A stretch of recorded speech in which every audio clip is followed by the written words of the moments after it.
All right, we're live. Benchwarmers report back in your life. It's been a long time, but we're back. Man, and there's it's been a minute. there's a few things that we we haven't spoke about, but you want to bring up. So let's get straight into it. Let's talk about John Gruden. The question is, should he have stepped down, and what he did, was it enough for him to step away? If you're asking me, man, I'm gonna say no. To be honest, I'm saying the same thing. I thought it was not enough. I don't know, man. And I don't know, man. I feel weird. Like, I feel like maybe people are right. Maybe we just being insensitive. But I don't know, man. I don't think it was enough. I get. Okay. Yeah, he said. I can't think of the dude's name. I think his last name is Smith, DeMaurice Smith or whatever his name is. He said that he had like big lips, and then he tried to cover it up by saying that he says everybody that lies or whatever it is has rubber lips. I mean, I'm not sure if he was really trying to be racist. He could have been telling the truth. Like, he could have just been using that like to talk shit. I don't think he was trying to intentionally, be racist. But I mean, at the same time. To me, it almost just sounded like just a guy probably like, sitting back. Because at the time, he's still working for ESPN, so he's not in the league. But he's still covering the league. He's never like really left the league. But it just almost sounds like, a guy sitting back, kind of like on the outside, but still monitoring, looking at everything that happens within the NFL. And just like, talk mad-ish, like. It didn't. Yeah, exactly. It didn't felt like it came from a harmful place. I mean, even with the Goodell comment, I think. Okay, listen. I think that a Goodell comment, maybe like even in that time when he did those tweets. I mean, emails. Excuse me. And what it was like 2011, 2012. Right. Even in that time. That homophobic slur that he used, like even in 2011 and 2012, was still kind of iffy. Yeah, like if you like some random people like us, yeah, you might be able to get away on social media using that word here and there. If you're not actually undermining, if you weren't using it in the sense to like undermine the LBGT community, you were using it like to say like when your homie does some such shit. But as a public figure, even in that time, you couldn't really use that F-bomb like that and really think that it was going to be cool. I think that's where he messed up. I mean, he messed up, but he messed up, but it wasn't like something that he like, came out publicly and said it.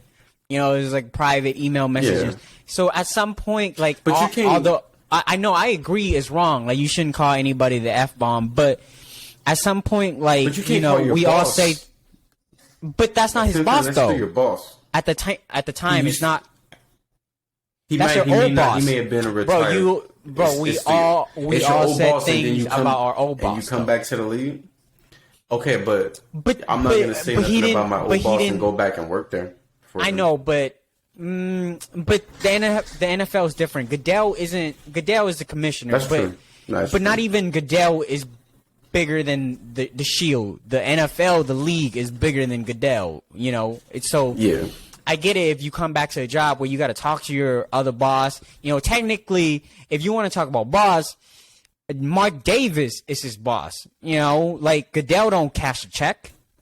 Goodell is just the commissioner. No, if anything, right. Mark Davis is the boss, but wait. If anything, Goodell isn't even the boss because he caters to the owners. Like the owners is Goodell's boss. Yeah. No, you're right there. Like the owners are technically the bosses, but Goodell runs the league. Like, I mean, yeah, he didn't create the NFL. His family wasn't the people that created. He's not a founder, but he's basically the president of the league. He's the owner of the league as of right now. So you can't really I mean, he's more like a owner of the league. He's more like a league manager. He's not the owner. I guess of the maybe league. that's a little fair. Because I mean, he's not gonna pass. He can't pass it down to his kids. It's a vote, once like he's done. Owns, yeah, so he doesn't own the league. So like, and at the end of the day, like private emails are private emails. That's fair, but at the end of the day, like private emails are private emails. At some point, like I get it, it's leaked, but like I guess. Yeah, no, I get you. I guess I judge it different than other people because, like, yes, he says some outrageous things, but to me, a lot of people, and we all do this, you know, privately, we all say outrageous things. So I can, from a human's perspective. If we go back to 2011, 2012, around that time, and you look at a lot of people who are probably trying to quote unquote cancel John Gruden, go look at their Twitters, their social media. I'm pretty sure they said a lot of wild stuff too as well. Right. I'm probably guilty of saying some out of pocket shit as well during that time. I mean, it's a good thing I deleted my old Twitter, so that shit is gone. But I mean, still, a lot of people said things to Goodell, though. Even Barstool owner, I just forgot his name. Dave Portnoy said Dave ridiculed him for a long time. Got kicked out of a bunch of NFL games, and you know Goodell hates him. But I guess, like, you know, if we can say, you know, mad crazy stuff about like the president or a politician, you can say that about the damn commissioner. He's just a commissioner. Like, to me, the commissioner ain't nothing. No, listen, it's different to me. It's a little different when it's a Dave Portnoy, somebody who's probably never ever in their life going to work for the NFL, right? Compared to John Gruden, this is an established coach. Even though he wasn't in the league, you know that there was a chance that teams are like, even when he was technically back then a retired coach, teams were still like talking to him, inquiring, seeing if he wanted to coach. So he knew it was a chance he was going to be back coaching the league, and so does Goodell. So I think Gruden messed up there, but I think, to me, I'm not really mad at him losing his job. Like, I mean, yeah, he said some bad things, so I mean, we're in a different day and age now. Like, you can't say those things. They're going to come back to haunt you. It's going to cause you to lose your job. Well, you didn't know that back then. It was over a decade ago. Yeah. So, he didn't know that back then. It's a long time ago. It was a long time ago, so that's why I really don't really care about it that much. My thing was more so that the Buccaneers took him off of their Ring of Honor and all that. I seen that. I was like, all right. Yeah. You're kind of doing a little too much at this time. Like, he won y'all a Super Bowl in 2002. That was like 8-9 years before 2010, 11, before any of these emails even happened. So I didn't understand why they did that. I think the whole situation and the overreaction was too much. I think it was, I mean, it came out, what is it, like Thursday, Wednesday, and he was done by the end of the week. It almost seems like it was only in the news. That last game. He coached that last game, and then and that Monday he was out. Right. So so I haven't heard about this, but he did sign a 10-year contract. So what happens? Well, they just cut the remainder. Like, I haven't seen any report on like if he's getting paid or is he not getting paid. That's a good question. I don't know how much money he had guaranteed. I haven't really looked into it that much about John Gruden. You know, Gruden probably sit back like, you know what? If I got this whole thing guaranteed, I can just leave right now and call it a day. I mean, a career and a retirement.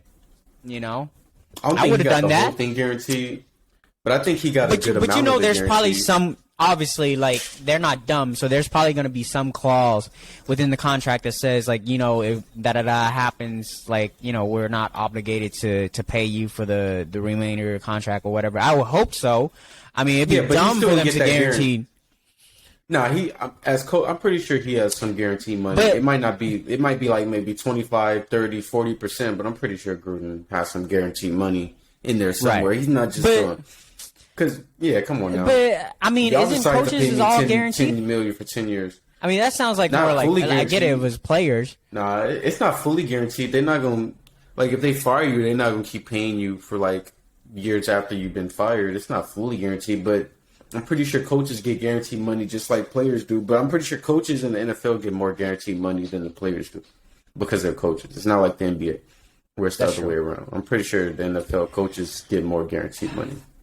Well, damn. All right, man. So before we wrap this up, what do you think? What do you think the Raiders will end up? Because now they gotta deal with the special team coach as being the head coach temporarily. We don't know if he's gonna stay or not. But they started out 3-0 and kind of had a sled. But they came back and beat your Broncos convincingly yesterday. I must add, little shocker. I thought that game was gonna be. That game was only the score was only made to look close because of garbage time. We got destroyed.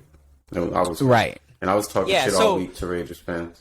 So for Raiders Nation, like, I don't think this is the end of the road. I think they got a pretty solid team. Derek Carr doesn't look so bad this year, so Derek Carr, people forget, as much as I don't really care for Derek Carr, people forget that he's still, I want to say 2-3 years removed from his broken back or his broken leg or whatever it was. Something like that. He's still getting back to that elite form when he was in the MVP race before he got injured. So, I mean, I'm not really a Derek Carr fan, but the Raiders do got a solid team. They got a young, good defense. They got some good weapons on offense outside of Waller and Jacobs. Like, Ruggs is good. Edwards is good. They just got to start getting their weapons the ball more. But no, Jacob does need to do better. I mean, he's all right, decent. Jacob needs to get – the thing with Jacob, he needs to – this offseason, no, it's not even that. He needs to get healthy. Like, that's the true. past 3 seasons, he's been unhealthy. I do feel like they need coming to, into the season, in the off season, everything. I do feel like they need to use Kenyon Drake more, as a, like kind of like a little slot screens, passes, stuff like that. He's solid as a player. Take some of that workload off of Jacobs. Yeah, so that way he's not getting hurt as much. Use Kenyon Drake. Kenyon Drake's not a bad running back. I mean, you probably don't want him to be your number one, but I mean, exactly. He's not a bad running back, so why not use him? Use him when you can. Speaking of running back, lately, Zeke has been coming back to himself. Cowboys on the road since that Game 1 loss. Zeke been looking good. To be honest, that Game 1 loss, it almost didn't feel like a loss to me. It felt like they hung around with the Bucs, and they almost it won went that down game. They almost won that game. So the question is. Like every season, are the Cowboys actually contender worthy this year? Considering that the 5-1 is it 4-1 start? I think it's 4-1 start. 5-1. Did they 5-1. beat the Patriots? Yeah, no, 5-1. 5-1. Yeah. Yeah, because they beat the Patriots. 5-1. So Cowboys fans, like, is it a good time to overreact, or is it like, like we've been solid, but. I think this is the best Cowboys team we've seen in a minute. And I said that maybe last year before Dak got hurt, and I think I maybe said that the year before they collapsed. Right. But I think this is probably the best Cowboys team we've seen in a minute. They got Amari Cooper, Zeke, Tony Pollard, CeeDee Lamb, Michael Gallup, Cedric Wilson on offense, and then obviously Dak giving the ball. And Dalton Schultz. Don't forget about Dalton Schultz. On defense, you got Micah Parsons. He's been having a decent season as a rookie. You still got your other players, the Van Der Esch's, all those other dudes. And then you got Trayvon Diggs basically having a defensive player of the year season. He 7 picks in 6 games. 2 pick sixes. Oh man, he's been balling out. Amazing. He's been playing with swagger. Minus that last play when he got cocky with the touchdown and then came back and gave up a touchdown himself. He was tired. He was burnt. I get you was tired, but like, come on, how you gonna walk around bragging about and then just gave up a pick six? That was his fault. The late touchdown, that was his fault. It was a close call. That for sure was his fault. That was his coverage. Yes, but you gotta remember, he could have lost them a game, but good thing they didn't. I don't think that would have lost the game. No, you're good. I don't think that would have lost the game, but as a defensive back, you gotta remember, like, I used to play defensive back. You're gonna get burnt regardless. It's gonna happen. It don't matter how good you are. You could be Stephon Gilmore. You could be we seen Jalen Ramsey get cooked against Devontae Adams last season in the playoffs. Stephon Gilmore has been cooked before. Jair, but I think the best corners in the league get cooked. But I think it's gonna happen. But I think wait. But I think in that scenarios where they have to bomb, they have to throw a few prayers up there, and hopefully but you're lands, not expecting because it was at the time where they were down and they don't really have that much time left on the clock. So Patriots do got to look for the bomb, and as a corner, and actually it was kind of it's pick six for the Bucks. Yeah, just for the Bills. Yeah, not pick six. Got to get it together. Never mind. It wasn't pick six, but I seen it. No, it was just a pick. But anyways, I think the difference between this year and like a couple years of the past for the Cowboys is like this is the first year where Dak is locked. Nobody's talking about the contract issues. He's he's a number one guy. He's a leader, and there's a belief in the team that Dak is the leader. But the year before that, it was so much of, the contract talk. Is he elite? Is he not elite? Now they're fully, believe in themselves and the quarterback. I think that's the most important thing. And Dak comes back. He looks, I mean, it didn't almost feel like he got injured last year. He's running around. Everyone's solid. The speed is still there. The quickness. Let me stop you there. It does. No, you're right. It does. Like it doesn't feel like he's got injured, but it does in the sense that he doesn't run the ball the way he used to last season. He doesn't. He runs the ball less now, but he's making better decisions. Yeah, he passes the ball, but he doesn't run the ball as much as he used to. He doesn't. Oh, I mean, anybody who no. I wasn't. Fair, he's also still hurt. So that's also to be fair. But I'm not saying as in like he needs to run the ball a lot. I'm saying as in like you can. No, he's playing better, making better decisions. Right in like the pocket, he has the ability to shift and dodge and get out of the way. You know, like he doesn't look slow within the pocket. And yes, of course, coming back from an injury like that, your first instinct isn't going to run. That's a bad injury too. Right. That's it's not like it was just something.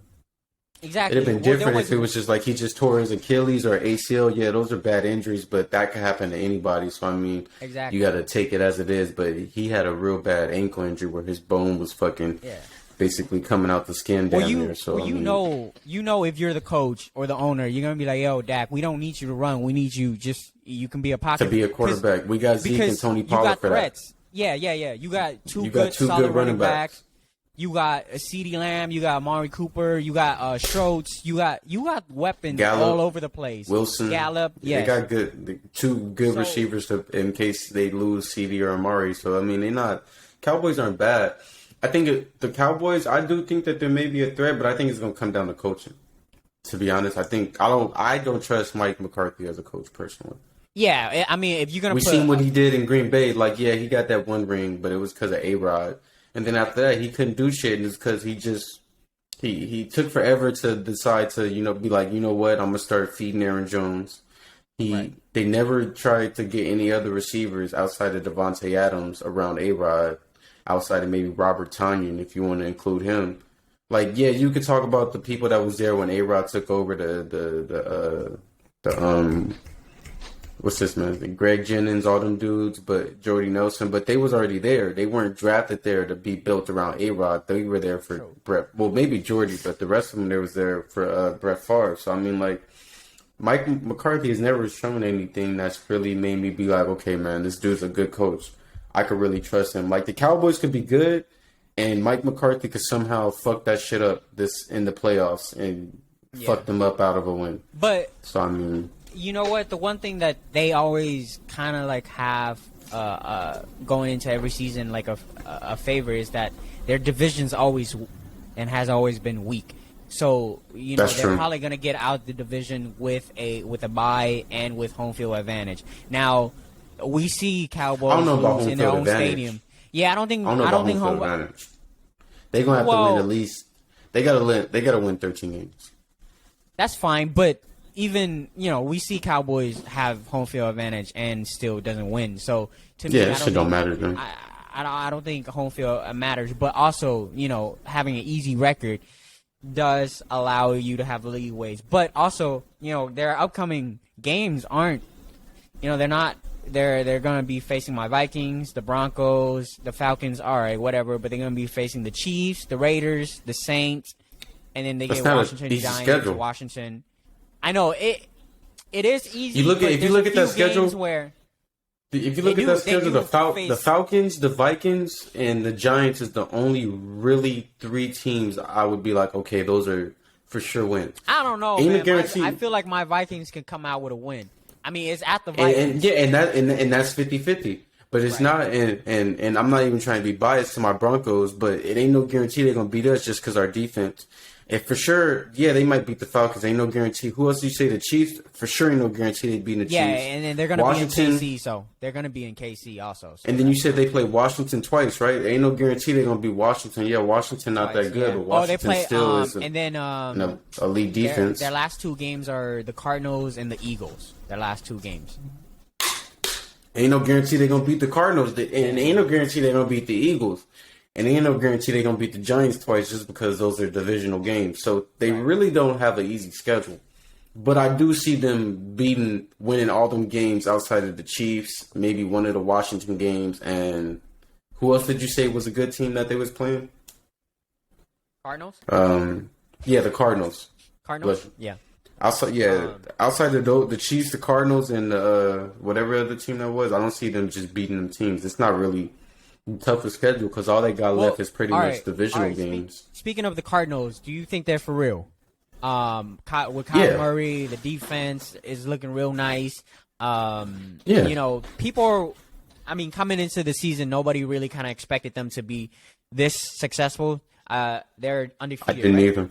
They're undefeated. Yes, it's no. Yeah, they're undefeated. I think the only undefeated team. I thought they were going to be good, but I didn't think they were going to be this good. But they haven't faced anybody like that's great either. I mean, they've been playing Cleveland. Like pretty. They got lucky that Chubb was out and that Hunt got hurt, but Cleveland. Oh, Cleveland's a good team. Give me a second. I'm gonna open the gate for my dog. That's good. That's fine. Cleveland's a good team though, so you can't just say that.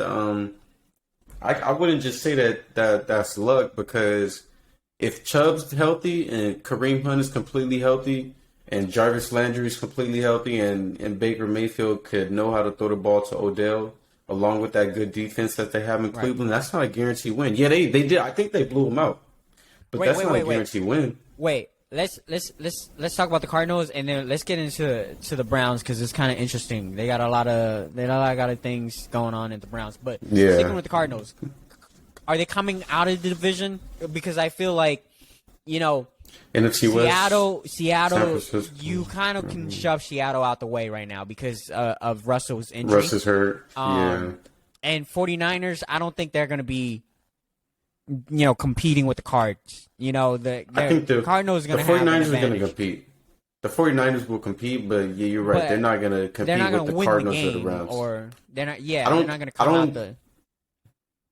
I don't think it's a for sure that the Cardinals will win the division, only because the Rams are still there and the Rams look good. And yeah, the Rams had a couple bad weeks. Well, these first 5-6 weeks of the season before yesterday. Right. The Rams had what we projected the Rams, not we, but like just everybody in general was consistent. Bro, they're 5-1. Consistent. So yeah, but it was consistent. It was a consistent consensus that the Rams are going to be like a top 3 defense this year. And they started off bad this year, but they showed yesterday against the Giants that they can, they still a top defense in the league. Yeah, it was Daniel Jones. Yeah, we know Daniel Jones is turnover prone, but the Rams defense finally woke up. The offense woke up too. He got the ball to Robert Woods. A lot of Robert Woods scored. Cooper Kupp scored. Henderson got 2 touchdowns. Their offense is on all cylinders. I think the Rams are really more of a threat to a lot of teams than I think people are giving them credit for. That includes the Cardinals. But the Cardinals, the Bucks, the Cardinals already beaten them. The Packers. I think the Rams can beat them the second time. But I mean, yes. Of course, but they kind of the way they beat them was very convincingly. It was 37-20. It wasn't like a tight game that kind of like either team could won. I agree with you. Cardinals, but I still think the Rams are better on paper. I think the Rams are better on paper. But I mean, they are yes on paper. Sure, you can always do the on paper before the season starts. But the season's already started. And I don't think the Cardinals are going to beat them twice. I don't think the Cardinals are going to beat them twice. They're going to play them again. They're going to play them again the regular season. And if they play them in the playoffs, I think the Cardinals might sweep them in the regular season. But I think when it comes to, you got to remember, when it comes to playoffs, no matter what sport it is, all these dudes, they start giving 100% because it's win or go home, especially in football. So it's like you got to give your 100% every game. I don't see the Cardinals beating the Rams in the playoffs. Okay, but in the playoffs. And they can. Wait. So let me not say that. Wait. In the playoffs, though. Kyler Murray or Matthew Stafford? Because I would go with Matthew Stafford. I would go with Kyler Murray. I'm sorry. I'm going Matthew Stafford. I'm going with Kyler Murray because I'm going Matthew Stafford. I don't know. I feel like Kyler I know what you're going to say. We've seen Matthew Stafford with a terrible Detroit Lions I'm not team even gonna. that's I'm never not even. been good. No. That's. I'm not even gonna bring that point up because Detroit Lions are horrible as a team. for decades. But I'm just saying, like, I feel like Kyler has that poise, and like I don't think the bright lights will really affect him when it comes to the. I feel that. But also, like, Stafford now, considering like he's in LA, this is the most pressure he's ever has ever been put on him. So I don't know. Because he finally got a good team. Game, I could see it. One game off playoff. I would go with Kyler, to be honest with you, but that's just I'm going Rams. If the Cardinals and the Rams see each other in the playoffs, I'm going Rams because the Rams have more experience. You got to remember, a lot of those dudes on that Rams team, it's still some new players, but a lot of those dudes, one played in the Super Bowl. They played one of the best teams, the best dynasties in the Super Bowl, even though they lost. And they just have postseason experience. Like Jalen Ramsey has postseason experience, not just from playing in LA, but he also lost against the Patriots in Jacksonville. So he knows how to play against a great dynasty in the postseason. He showed out those games. They team just lost, and that's with everybody else. Wait, but you got JJ Watt. I mean, Hopkins has been in playoffs. Barely. Their defense isn't like, you got Chandler Jones on your defense. Don't forget about him. You got Baker. So Rams got Ramsey, Donald, Taylor Rapp. You got the rookie corner or second-year corner over there, Williams, has been balling. I wouldn't say those guys are. I wouldn't say those guys are like Super Bowl veteran. Like you can always count. But on neither him. are the Cardinal players. JJ Watt ain't never. JJ Watt and D-Hop went to the playoffs once in Houston. He's in the playoff. I mean, come on, man, Houston. Like really. I mean. Okay, well, you can say the same about, but if you're gonna do that, then you got to give Matthew Stafford the same respect with Detroit. Houston never went 0-16. Matthew Stafford was there, even if he was on the bench, or even if he was the reason that he got drafted there. Detroit went 0-16. That's like a poverty franchise compared to Houston. That's fine. Like Houston, at least was making like little noises every once in a while with Andre Johnson and Schaub, and then when Deshaun Watson came. I mean, yeah. Detroit didn't really did shit, and they had Matthew Stafford and Megatron. All right. Megatron's arguably a top 5 receiver. Speaking of shitty situation, let's talk about Cleveland and with the whole Baker Mayfield and his wife tweeting about the fans blaming the game on him. That's one thing. All right. Another thing is that Odell hasn't really been implemented into offense. He rarely throws the ball to Odell. So is that Odell fault? Is that Baker fault? And then now you got Kareem Hunt injured.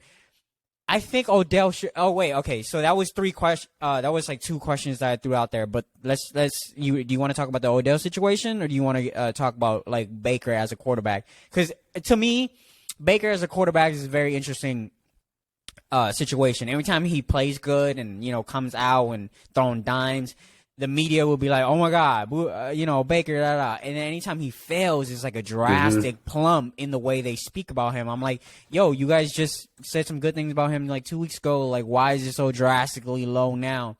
So here's the thing with Baker. Go ahead. And I'm a Baker fan, but he's really inconsistent. That's true. I will nod to that. Yes. And people went with the Odell thing. Let me answer. I guess I could because you kind of throw them both in there, the Baker and the Odell. It's almost the same. Right. Question. I mean, you can divide. Talk about which one first. Yeah. You want. Like Baker. Well, the Baker is really short for me. It's really I like Baker as a QB. He's not bad. It's just he's inconsistent. He sometimes makes bad decisions when he's reading the defense to make throws. But it would be the thing is people bring up Odell. And if you go look at the stats, since Odell has been in Cleveland, only 50%, maybe less than 50% of the balls that Baker has thrown to him have actually been catchable balls. Oh my God, so Derrick Henry. I just seen that right now. He just broke. To the house. Oh my God, to the house. How many yards was that? Come on, probably a Buffalo. 76. Damn. 76. He broke 2 tackles. Yeah. Anyways, go back. He was going. But my thing is half of the balls, or less than half of the balls that Baker has thrown to Odell have been uncatchable. So it's you're throwing passes to Odell, and half of them, or more than half of them, or basically jump 50-50 jump balls or like uncatchable balls where they're not even in the range for him to catch. So it's like, what do you want him to do? Right. At that point, it's like, what do you want Odell to do? And I'm not trying to just put all the blame on Baker, but they have to find a better chemistry. They have them two dudes have to find a better chemistry because that's your best receiver.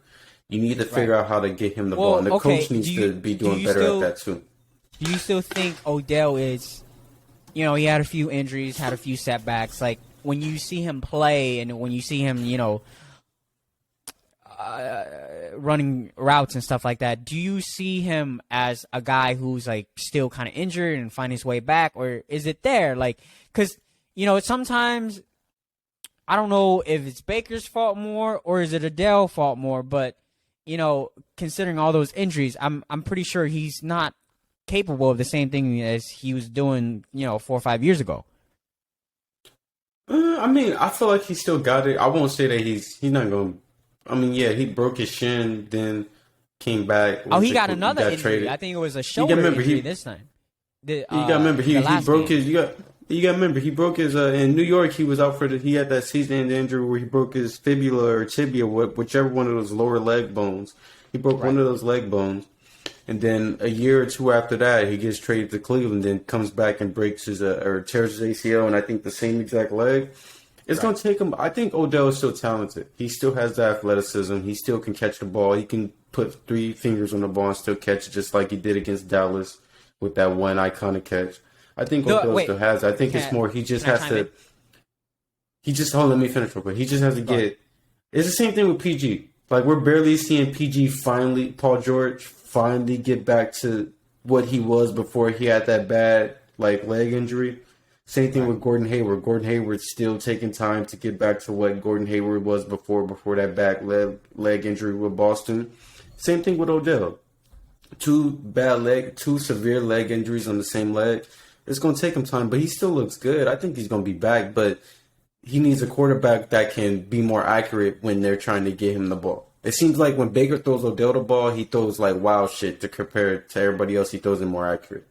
Okay, he treats Odell like a D-Hop and everybody else. He's like, fuck it, Odell over there somewhere, so I'm going to just throw that bitch up. That's what I was going to say. When it comes to the Odell and Baker connection, I almost feel like, in the beginning when he was first traded, everybody kept talking about it on TV, so it was almost like, yo, I got to just feed this guy 10 to 12, targets, but not necessarily built the chemistry. It was always just forced feeding it, so you can tell. Yeah, instead of building the chemistry, it didn't seem like they built the chemistry when Odell first got there. A lot of the routes and the way he was throwing, it almost seems like it wasn't in link. And then yes, like you're saying, sometimes he'd be throwing up prayers, and hopefully Odell comes down with the wishes. But yeah. So, but I also I don't know what to who is to blame for. Is Baker the type of guy who reads into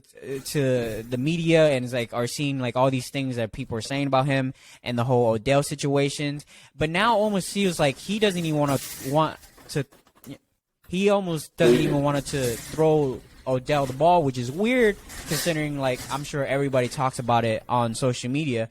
So it's I don't understand why is he not trying to develop that chemistry, because now they're in their 3rd season and they are still not on the same page. So if I was the owner of of Cleveland, I think it's time you ship Odell out, because there's times where when Odell isn't on the field, it almost feels like Baker feels more comfortable. Plays better. Yeah, there's not there's a burden off his shoulders, and he doesn't have to worry about this guy's running route and I have to get him the ball or else he's going to be a diva. But to Odell's credit, he hasn't been a diva. He hasn't really said anything. He hasn't really done anything. So there, obviously, to me, Odell has done nothing but to show up and do his best. Yes, he's had a few injuries, and it's really up to Baker to develop that chemistry. Go ahead. I agree with you, and I think that's always been. I think that's always been the discredit against Odell, whatever you want to call it, that I've never gotten. People always say that he's been a deep. People take that one incident with the Giants when he fucking knocked over the little kicker's little net, and they just assumed like he. It was a close game. I mean, Brady's done worse. You know, it's a close game. You're the best receiver on your team. Yes, give me the ball so we can win. I can see why Odell was mad at that. And like you said, Brady has done worse shit than that, and we don't give Brady that same. There's a lot of players that like spaz out. I think. Yeah, like also, if you're the best player on the team. I'm sorry. No, go ahead. What are you gonna say? I think at the time, like also the New York media is just a whole nother monster. You know, like Cleveland media isn't gonna pick and choose nitpick every little thing to, you know, blast her on the newspaper like the New York media is. Yeah, so New I York think is way different. Him and New York isn't a good combination either, you know? Yeah, but I do agree with you. I do feel like sometimes when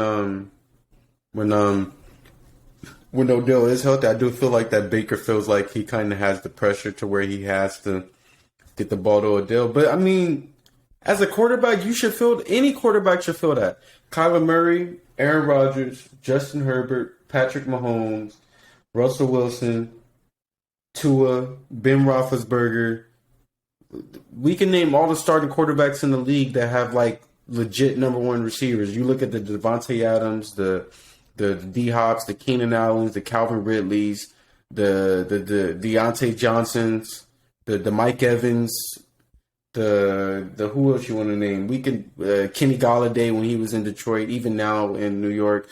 DJ Moore in Carolina. Like we could keep going. Like why would you not want to get your best playmaker the ball? And it would be different. I mean, the Browns still got Kareem Hunt and Nick Chubb and Jarvis Landry, but your best playmaker that could turn a 2-yard end around that's supposed to be only for 2 yards into a 76-yard touchdown is Odell. So yes, you need to figure out more ways to get him the ball. But at the same time, Baker shouldn't have to feel that way to where he feels like it's a burden that he has to get Odell the ball. Yeah, I feel like it goes both ways, but I feel like that falls on the coach more. That's where the coach has to be a better playmaker, a better schemer to get Odell involved while still making sure that he gets Nick Chubb and Kareem Hunt and all the other receivers and pass catchers involved. Yeah, no, he doesn't. That falls on the coaching. He doesn't even get enough targets, which is crazy to me. All right, sure, yeah. Maybe if he doesn't catch every, a percentage of the balls coming his way, but the target just is awfully low. But for someone like Odell, he shouldn't be averaging 3-4 targets a game. It should be at least around like 5 to 8, 5 to 9. Right. All right, man. Any other NFL big news you wanna catch up on? No, I think that was pretty much it. It hasn't. Yeah, really, I mean, NFL's been pretty Ravens, good, but it hasn't been even much. The Ravens look pretty solid so far. I mean, I still got the Chargers as my sleeper favorite coming out the AFC. I don't care about what happened yesterday. Yeah, Chargers been looking nice. That was a dud, to be honest. Stuff like that happens all the time. You won't get one of those once a season. Yeah, they came off a solid win, and then you come into probably had that hangover. Yeah, right. So I don't take anything too much of it at all. But yeah, the only thing I got from NFL is AB is a top 10 receiver again. He's been showing it since he's been back this season. He's never. That's all I got. Stopped. He's never stopped. That's all I got for you. That's it. All right, I'm going to transition to NBA real quick, all right?